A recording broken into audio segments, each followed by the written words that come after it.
So இன்றைக்கி நம்ம என்ன பார்க்க போகிறோம்னா இன்ட்ரோடக்ஷன் டு மியூச்சுவல் ஃபண்ட்ஸ் தான் பார்க்க போகிறோம். ஸோ லாஸ்ட் வீடியோவில் வந்து பார்த்திங்கன்னா மியூச்சுவல் ஃபண்ட்னா என்னென்னு வந்து ஷார்ட்டாக ஒரு ப்ரீஃபாக பார்த்துருக்கோம்.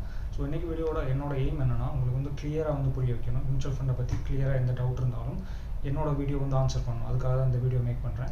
ஸோ அதுக்காகவே வந்து பார்த்திங்கன்னா சைடில் வந்து ஒரு ப்ரெசன்டேஷன் வந்து ஓப்பன் பண்ணி வச்சுருக்கேன், க்ரியேட் பண்ணி வச்சுருக்கேன் உங்களுக்காக. ஸோ இதை வந்து நீங்கள் டிஸ்கிரிப்ஷனில் வந்து டவுன்லோடும் பண்ணிக்கலாம்.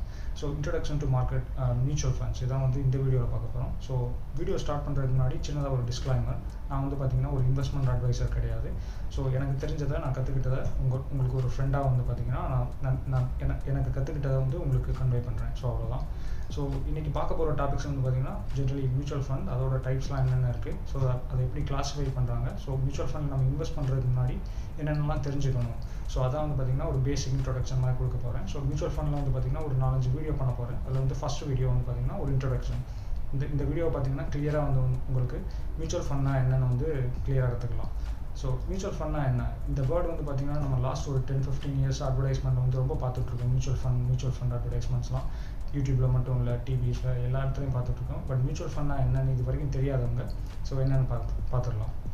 ஸோ மியூச்சுவல் ஃபண்ட்னா ஒன்றும் இல்லை, நம்மள மாதிரி ஸ்மால் இன்வெஸ்டர்ஸ் இல்லை இன்வெஸ்ட்மெண்ட் கம்பெனிஸ் அவங்ககிட்டலாம் வந்து பார்த்திங்கன்னா ஸோ ஒரு அசெட் மேனேஜ்மெண்ட் கம்பெனின்னு இருப்பாங்க. அவங்க வந்து நம்மகிட்ட ஃபண்ட்ஸ் எல்லாம் கலெக்ட் பண்ணி ஒரு இன்வெஸ்ட்மெண்ட் மேனேஜர் நம்மளோட பணத்தை நம்மளுக்கு பதிலாக அவர் வந்து டிஃப்ரெண்ட் அசெட்டில் இன்வெஸ்ட் பண்ணுவார். அதான் வந்து பார்த்திங்கன்னா மியூச்சுவல் ஃபண்ட். மியூச்சுவல்னால் காமன், ஃபண்ட்னா வந்து பார்த்திங்கன்னா மணி, நம்மளோட பணம்.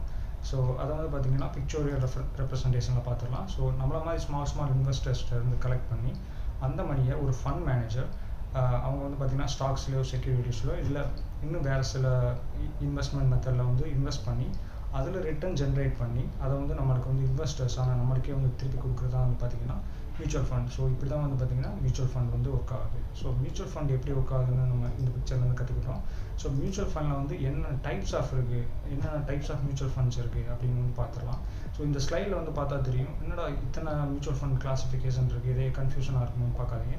பட் நம்ம பார்க்க வேண்டிய முக்கியமான 3 டைப்ஸ் வந்து பார்த்திங்கன்னா investment based on objective. So அப்படி பார்த்திங்கன்னா நமக்கு வந்து 3 கேட்டகரி இருக்குது. ஸோ ஃபர்ஸ்ட் வந்து பார்த்திங்கன்னா டெட் ஃபண்ட்ஸ்னால் கடன் பத்திரங்கள், ஷார்ட் டேர்ம் இல்லை லாங் டேர்ம் கவர்மெண்ட்டோட கடன் பத்திரங்கள், பாண்ட்ஸில் வந்து இன்வெஸ்ட் பண்ணுறது தான் வந்து பார்த்திங்கன்னா டெட் மியூச்சுவல் ஃபண்ட்ஸ்னு சொல்லுவாங்க. இந்த செகண்ட் வந்து பார்த்திங்கன்னா எக்விட்டிஸ். ஸோ எக்விட்டி ஃபண்ட்னா என்னென்னா ஸ்டாக் மார்க்கெட் இதெல்லாம் வந்து அதில் இன்வெஸ்ட் பண்ணுறது தான் வந்து பார்த்திங்கன்னா எக்விட்டிஸ். ஸோ ஹைப்ரிட்னா என்னென்னா டெட் ஃபண்ட்ஸும் ஈக்விட்டி ஃபண்ட்ஸும் வந்து பார்த்திங்கன்னா 2 மிக்ஸாக இருக்கிறது தான் வந்து பார்த்திங்கன்னா டெட் ஃபண்ட்ஸ்னு சொல்லலாம்.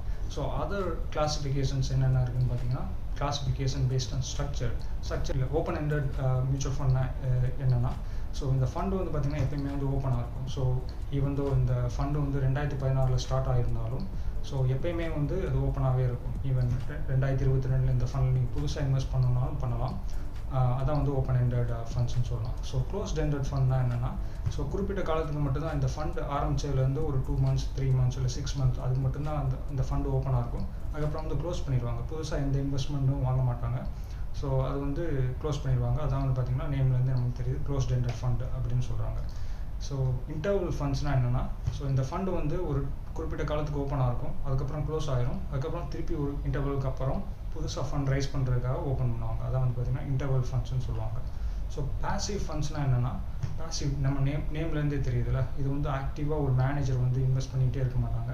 இவங்க வந்து பார்த்திங்கன்னா பேசிக்காக பேசிவ் ஃபண்ட்ஸ்னால் என்னென்னா ஒரு இண்டெக்ஸ் ஃபண்ட்ஸ்னு சொல்கிறாங்களே, நிஃப்டி 50 இல்லை சென்செக்ஸ் 100. ஸோ இந்த மாதிரி இண்டெக்ஸ் பேஸ் பண்ணி இருக்கிறது தான் வந்து பார்த்திங்கன்னா பேசிவ் ஃபண்ட்ஸ். இது வந்து ஆக்டிவாக வந்து ஒரு ஃபண்ட் மேனேஜர் ரீசர்ச் பண்ணிக்கிட்டே இருக்க மாட்டார். அதான் வந்து பேசிவ் ஃபண்ட்ஸ். ஆக்டிவ் ஃபண்ட்ஸ்னால் என்னென்னா ஸோ ஒரு ஃபண்ட் மேனேஜர் அவர்கிட்ட ஒரு டீம் இருக்கும், அவங்க வந்து டே டு டே ரீசர்ச் பண்ணிக்கிட்டே இருப்பாங்க. அவங்க வந்து ஆக்டிவாக வந்து பார்த்திங்கன்னா அந்த ஃபண்டை மேனேஜ் பண்ணுவாங்க. அதான் வந்து பார்த்திங்கன்னா ஆக்டிவ் ஃபண்ட்ஸ். ஸோ இந்த டிஃப்ரென்ஸ்லாம் நம்ம கிளாஸிஃபிகேஷன் பார்த்துட்டோம். ஸோ நெக்ஸ்ட் ஸ்லைடில் நம்ம பார்க்க போகிற முக்கியமான கேட்டகரி என்னென்னா இன்வெஸ்ட்மெண்ட் பேஸ்ட் ஆன் அப்ஜெக்டிவ். அதாவது இந்த 3 கேட்டகரியை பற்றி நம்ம நெக்ஸ்ட் ஸ்லைடில் பார்க்க போகிறோம். ஸோ இந்த ஸ்லைடில் வந்து பார்த்திங்கன்னா தெரியும், போன ஸ்லைடில் எக்ஸ்பிளைன் பண்ண மாதிரியே 3 டைப்ஸ் ஆஃப் ஃபண்ட்ஸ் இருக்குது.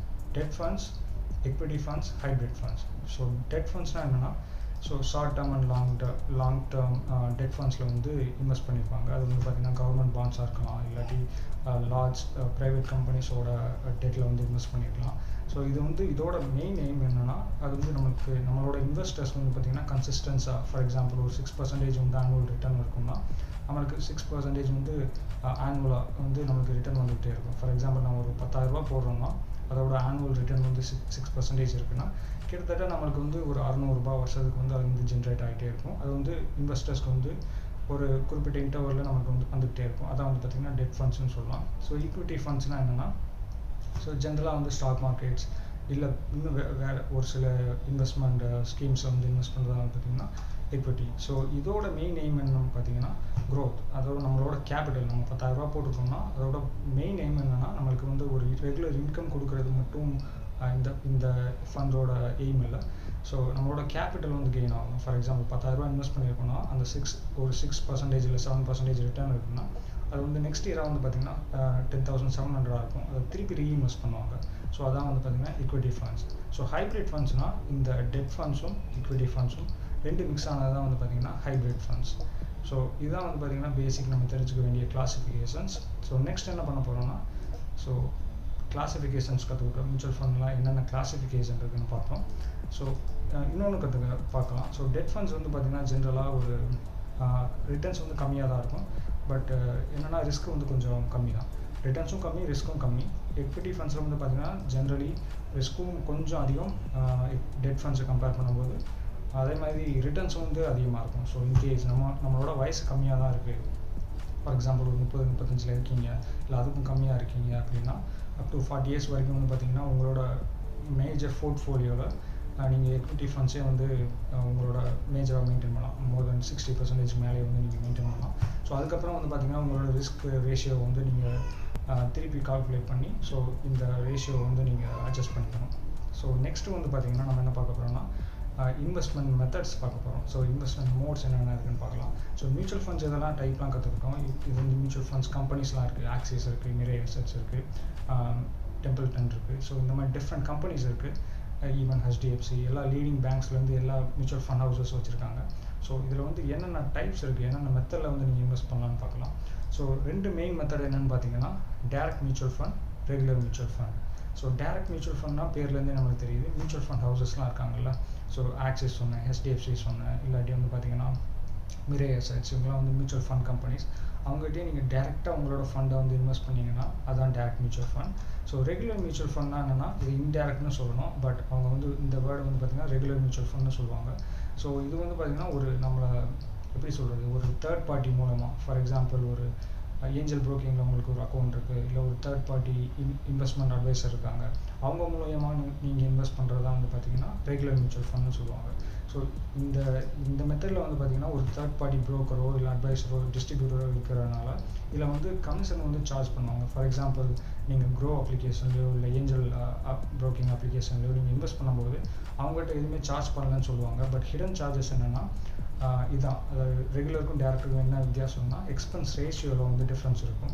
ஸோ எக்ஸ்பென்ஸ் ரேஷியோனா என்னென்னா நம்மளோட பணத்தை அந்த ஃபண்ட் மேனேஜர் மேனேஜ் பண்ணுறதுனால ஃபார் எக்ஸாம்பிள் 0.5%இருந்து ஒரு அப் டு 2.5% வரைக்கும் ஒரு எக்ஸ்பென்ஸ் ரேஷியோ இருக்கும். ஸோ இந்த எக்ஸ்பென்ஸ் ரேஷியோ வந்து டேரக்ட் மியூச்சுவல் ஃபண்டில் எப்போயுமே ரொம்ப கம்மியாக இருக்கும். ஏன்னா டேரெக்டாக நம்ம ஃபண்ட் ஹவுசஸ்லேயே இன்வெஸ்ட் பண்ணுறதுனால. பட் ரெகுலர் மியூச்சுவல் ஃபண்டில் வந்து பார்த்திங்கன்னா இந்த third party distributors, brokers involve ஆகிருக்கிறதுனால நம்மளுக்கு வந்து அந்த சார்ஜஸ் ரொம்ப அதிகமாக இருக்கும். ஃபார் எக்ஸாம்பிள் இதில் 0.5% தான் எக்ஸ்பென்ஸ் ரேஷியோ இருக்குன்னா இதில் அப் டு 2.5% வந்து இருக்கும். ஷார்ட் டேர்மில் வந்து இது வந்து ஒரு பெரிய விஷயமா இருக்காது. பட் லாங் டேர்மில் ஒரு 20 இயர்ஸ் 15 இயர்ஸ் அந்த மாதிரி நீங்கள் இன்வெஸ்ட் பண்ணும்போது அப்போ வந்து நம்மளோட ரிட்டர்ன்ஸை வந்து ரொம்ப பெருசாக வந்து இது இம்பேக்ட் பண்ணும். ஸோ அதனால் வந்து பார்த்திங்கன்னா மோஸ்ட்லி நீங்கள் டேரக்ட் மியூச்சுவல் ஃபண்ட்லாம் இன்வெஸ்ட் பண்ணணும். ஸோ அதான் அட்வான்டேஜஸ் என்னென்னா ரிட்டர்ன் வந்து எப்பயுமே ஹையராக இருக்கும், இதில் வந்து ரிட்டர்ன் லோவராக இருக்கும் ஏன்னா எக்ஸ்பென்ஸ் ரேஷியோ வந்து கூட இருக்கிறதுனால. ஸோ நெக்ஸ்ட் வந்து பார்த்திங்கன்னா லோ எக்ஸ்பென்ஸ் ரேஷியோ, இதில் வந்து பார்த்திங்கன்னா high expense ratio. Investment modes என்னென்ன இருக்குதுன்னு பார்க்க போகிறோம். ஸோ மியூச்சுவல் ஃபண்டில் என்னென்ன இன்வெஸ்ட்மெண்ட் மோட் இருக்குன்னா ஸோ லம்சம் இன்வெஸ்ட்மெண்ட். ஸோ இந்த பேர்லேருந்தே நம்மளுக்கு தெரியுது. ஃபார் எக்ஸாம்பிள் நம்மகிட்ட ஒரு 50,000 இருக்குது, இல்லை 100,000 இருக்குது, இல்லை ஒரு 5 லட்சம் இருக்குன்னா அதை மொத்தமாக ஒன் டைமாக இன்வெஸ்ட் பண்ணுறது வந்து பார்த்திங்கன்னா lump sum investment. So systematic investment பிளான்னா இல்லை என்கிட்ட வந்து லம்சமாக இன்வெஸ்ட் பண்ணுறதுக்கு என்கிட்ட பணம் இல்லை, அவ்வளோ ரிஸ்க் எடுக்க நான் விரும்பலை அப்படின்னு நீங்கள் நினச்சிங்கன்னா ஸோ ஃபார் எக்ஸாம்பிள் உங்களோட ஸ்டார்டிங் வந்து பார்த்திங்கன்னா 500 இப்போ நம்ம ஊர்லலாம் இன்வெஸ்ட் பண்ண ஆரம்பிக்கலாம். ஸோ மாதம் வந்து பார்த்திங்கன்னா ஒரு குறிப்பிட்ட ஃபண்டுக்கு நீங்கள் ஒரு 500 இன்வெஸ்ட் பண்ணுறதா வந்து பார்த்திங்கன்னா சிஸ்டமேட்டிக் இன்வெஸ்ட்மெண்ட் பிளான்னு சொல்லலாம். ஸோ ஃபார் எக்ஸாம்பிள் ஒவ்வொரு மாதத்துலேயும் 1ஆம் தேதியோ இல்லை 15ஆம் தேதியோ இல்லை 30ஆம் தேதியோ அந்த மாதிரி குறிப்பிட்ட டேட்டில் உங்களோட பேங்க் அக்கௌண்ட்டில் வந்து ஆட்டோமேட்டிக்காக டிடெக்ட் ஆகிற மாதிரி ஃபண்ட் ஹவுசஸில் வந்து உங்களோட பேங்க் அக்கௌண்ட்டையும் இது வந்து லிங்க் பண்ணிடலாம். ஸோ மந்த்லி வந்து பார்த்திங்கன்னா உங்களோட பேங்க் அக்கௌண்ட்டில் வந்து டிடெக்ட் ஆகிட்டே இருக்கும். ஸோ நீங்கள் எவ்வளோ மணி போகணும்னு நினைக்கிறீங்களா, ஃபார் எக்ஸாம்பிள் மந்த்லி நான் ஒரு 1000 ரூபா போடணும்னு ஸ்டார்ட் பண்ணணும்னு நினைக்கிறீங்கன்னா மந்த்லி வந்து 1000 ரூபா வந்து உங்களோட அக்கௌண்ட் டிடெக்ட் ஆகிட்டே இருக்கும். அதான் வந்து பார்த்திங்கன்னா சிஸ்டமேட்டிக் இன்வெஸ்ட்மெண்ட் பிளான். ஸோ இதுதான் வந்து 2 டைப்ஸ் ஆஃப் மியூச்சுவல் ஃபண்டில் இன்வெஸ்ட் பண்ணுற மெத்தட். ஸோ மியூச்சுவல் ஃபண்டில் நம்ம இன்வெஸ்ட் பண்ணுறதுக்கு முன்னாடி நம்ம எல்லாத்துக்குமே அட்வர்டைஸ்மெண்ட்டில் பார்த்துருப்பீங்க. So mutual funds R subject to market risk அந்த மாதிரிலாம் கேள்விப்பட்டிருப்பீங்க. ஸோ ஏன் ரிஸ்க்காக இருக்குது அப்படின்னு சொல்கிறாங்கன்னா, ஸோ எல்லா இன்வெஸ்ட்மெண்ட்லையும் ஈவன் நம்ம லேண்ட் வாங்கினாலுமே சரி, இல்லை நம்ம ஒரு வீட்டில் இன்வெஸ்ட் பண்ணாலும் சரி, இல்லை நம்ம எந்த டைப்ஸ் ஆஃப் இன்வெஸ்ட்மெண்ட்டில் இன்வெஸ்ட் பண்ணாலும் அதில் ரிஸ்க் இல்லாமல் இல்லை. ஸோ நம்மளோட ரிஸ்க்கை பொறுத்து தான் நம்மளோட ரிவார்ட்ஸும் இருக்கும். அதோட அப்ரிசியேஷன், அது வந்து நமக்கு எவ்வளோ லாபம் வருது, அதெல்லாம் வந்து பார்த்திங்கன்னா ரிஸ்க் ரிவார்ட் ரேஷியோ பொறுத்து தான் இருக்குது. ஃபார் எக்ஸாம்பிள் இதான் வந்து பார்த்திங்கன்னா எல்லா மியூச்சுவல் ஃபண்ட் ஹவுசஸில் நீங்கள் விசிட் பண்ணாலும் அவங்களோட ஃபண்டுக்கு பக்கத்தில் இந்த மீட்டர் கண்டிப்பாக இருக்கும். ஃபார் எக்ஸாம்பிள் நம்ம இந்த ஆக்சிஸ் மியூச்சுவல் ஃபண்டில் வந்து பார்க்கலாம். ஃபார் எக்ஸாம்பிள் இவங்களோட ஸ்கீம்ஸ் வந்து பார்க்கலாம். இதில் வந்து பார்த்திங்கன்னா தெரியும், நம்ம பார்த்த ஈக்விட்டி ஃபண்ட்ஸ் இருக்குது, ஹைப்ரிட் இருக்குது, அப்புறம் வந்து பார்த்திங்கன்னா டெட் இருக்குது. ஸோ நம்ம ஈக்விட்டி வந்து கிளிக் பண்ணலாம். இவங்க கிட்டத்தட்ட ஆக்சிஸ் மியூச்சுவல் ஃபண்டில் ஒரு 12 types of equities mutual fund வந்து ஆஃபர் பண்ணுறாங்க.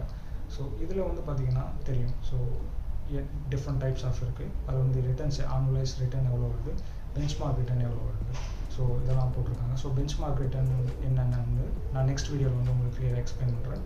ஸோ இதில் வந்து பார்த்திங்கன்னா தெரியும், so net asset value NAV, so இதோட ஒரு ஷேர் ப்ரைஸ், அதாவது ஒரு ஈக்விட்டி ப்ரைஸ் எவ்வளோன்னு போட்டிருக்காங்க, அது வந்து நெட் அசெட் வேல்யூ. ஸோ இதோட ரிஸ்க் லெவல் என்னென்னு போட்டிருக்காங்க பாருங்கள். இது வந்து பார்த்திங்கன்னா வெரி ஹை. ஃபார் எக்ஸாம்பிள் நம்ம டெட் போகிறோம். ஸோ டெட்டில் வந்து பார்த்திங்கன்னா மாட்ரேட்லி ரிஸ்க்காக தான் இருக்கும், இல்லை லோ ரிஸ்க்காக இருக்கும். அதே மாதிரி ரிட்டர்ன்ஸும் வந்து பார்த்திங்கன்னா 9% தான் இருக்கும். பட் இதே எக்விட்டி போனீங்கன்னா இங்கே வந்து கற்றுக்கலாம், ரிஸ்க் ஹையாக இருக்கும், ஆனுவலைஸ் ரிட்டர்னும் வந்து பார்த்திங்கன்னா ரொம்ப ஹையாக இருக்குது. ஃபார் எக்ஸாம்பிள் அந்த ஃபண்டில் கிட்டத்தட்ட எவ்வளோ இருந்தது, 9% ரிட்டர்ன் தான் இருந்தது. பட் இங்கே வந்து பார்த்திங்கன்னா 22% வந்து ரிட்டர்ன் இருக்குது. அப்போ இதுலேருந்து நம்மளுக்கு என்ன தெரியுது, நம்ம வந்து ரிஸ்க் எவ்வளோ எடுக்கிறோமோ அதுக்கேற்ற ரிவார்டு இருக்கும். அதனால் உங்களோட வயசு கம்மியாக இருந்துச்சுன்னா நீங்கள் ரிஸ்க் வந்து கொஞ்சம் அதிகமாக எடுக்கலாம். இல்லை உங்களோட ஃபேமிலி சுச்சுவேஷன், உங்களோட ஃபைனான்ஷியல் சுச்சுவேஷனை வச்சும் நீங்கள் வந்து உங்களோட ரிஸ்க் ரேஷியோ ரிவார்டை வந்து கால்குலேட் பண்ணிடணும். ஸோ அதான் வந்து பெட்டர். ஸோ இங்கே பார்த்தீங்கன்னா தெரியும், இதான் ஒவ்வொரு ஃபண்ட் பக்கத்துலேயும் வந்து அதோட ரிஸ்க் என்னன்னு வந்து லிஸ்ட் பண்ணியிருப்பாங்க. ஸோ இது வந்து பார்த்திங்கன்னா SEBI, securities and exchange board of இந்தியாவோட ரெக்யர்மெண்ட் தான். ஸோ இதில் வந்து பார்த்திங்கன்னா ஒரு 6 டைப்ஸ் ஆஃப் ரிஸ்க் இருக்குது.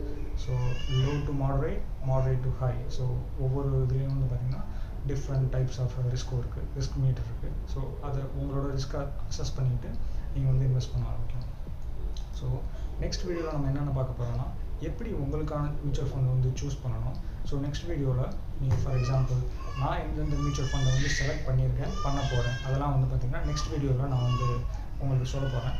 ஸோ ஒரு மியூச்சுவல் ஃபண்டை வந்து செலக்ட் பண்ணுறதுக்கு முன்னாடி நீங்கள் என்னென்ன விஷயம் கன்சிடர் பண்ணணும், அதாவது உங்களோட ரிஸ்க் லெவல் எப்படி கால்குலேட் பண்ணுறது, இல்லை மியூச்சுவல் ஃபண்ட் வந்து என்னென்ன விஷயம்லாம் நம்ம வந்து நோட் டவுன் பண்ணணும். ஃபார் எக்ஸாம்பிள் ரிட்டர்ன் ரேஷியோ மட்டும் பார்த்தா போதுமா, இல்லை நெட் அசெட் வேல்யூ, இல்லை ஃபண்ட் மேனேஜர் பற்றி எப்படி டீட்டெயில்ஸ் வந்து கற்றுக்கிறது. ஸோ அதெல்லாம் வந்து பார்த்திங்கன்னா என்னென்ன திங்ஸ் வந்து நம்ம கன்சிடர் பண்ணணும் ஒரு மியூச்சுவல் ஃபண்டை இன்வெஸ்ட் பண்ணுறதுக்கு முன்னாடி அப்படின்னு நெக்ஸ்ட் வீடியோவில் பார்க்க போகிறோம். ஸோ அதே மாதிரி உங்களோட ரிஸ்க் லெவல் எப்படி கால்குலேட் பண்ணுறதும் வந்து பார்த்திங்கன்னா நெக்ஸ்ட் வீடியோவில் பார்க்க போகிறோம். ஸோ இந்த வீடியோ உங்களுக்கு வந்து ஹெல்ப்ஃபுல்லாக இருந்துச்சுன்னா ப்ளீஸ் நம்ம வீடியோ வந்து லைக் பண்ணுங்கள், சப்ஸ்கிரைப் பண்ணுங்கள். ஸோ ரொம்ப பிடிச்சிருந்துச்சுன்னா கமெண்ட் அண்ட் ஷேர் பண்ணுங்கள். பட் மோஸ்ட் இம்பார்ட்டன்ட்லி நீங்கள் லைக் பண்ணிங்கன்னா இந்த வீடியோ வந்து ரொம்ப பேருக்கு வந்து போய் சேரும். யூடியூப் அல்காரிதமும் வந்து நம்ம வீடியோ வந்து ரொம்ப பேருக்கு வந்து ரெக்கமெண்ட் பண்ண ஆரம்பிக்கும்.